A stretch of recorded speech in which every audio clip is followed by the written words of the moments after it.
I think tariffs are the most beautiful word. I think they're beautiful. It's going to make us rich. Tariffs are a major part of President Trump's foreign policy and economic agenda. We want fairness from other countries. We have not been treated fairly, and we're going to get fairness. Put simply, tariffs are a tax on goods from another country paid by the company importing them, usually to protect national industries or as a trade negotiation tool. Quick history lesson. In the U.S., tariffs started out steep. You can say there were three distinct periods of tariff history in the United States. It's from, say, 1790 to 1860, when tariffs were the main source of federal revenue. Something like 90% of all federal revenues was based on taxing imports. From the Civil War to the Great Depression of the 1930s, we had tariffs for protection. Tariffs were raised to very high levels on a variety of imports, and basically those industries were protected. But that changed in the mid-1930s. Policymakers decided that high tariffs were not really good for the American economy. So from the 1930s all the way up to now, we've had a progressively lower and lower tariffs. In 2018, President Trump imposed sweeping tariffs on China, an effort to reduce the trade deficit and boost U.S. manufacturing. The Biden administration kept most of these tariffs and, in some cases, even raised them on $18 billion of Chinese goods, though the move is said to be largely symbolic.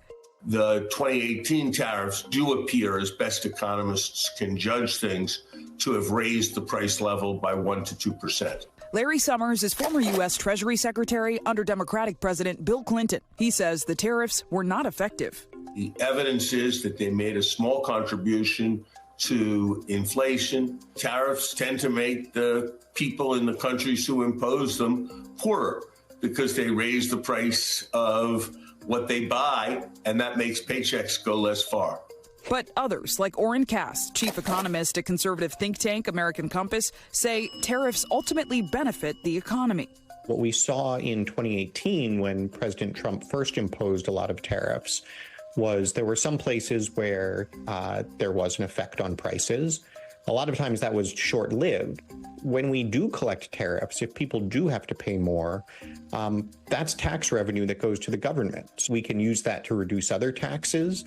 We can use that to reduce our deficit. We can use that to actually support the creation of more manufacturing here in the United States.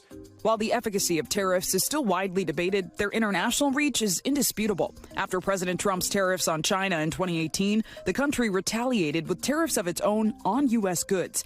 Now in 2025, Mexico is threatening to do the same after President Trump said he would impose strict tariffs on China, Mexico, and Canada. I think we may be in the midst of a sort of third big change in U.S. tariff policy. And that's Tariffs Simply Explained.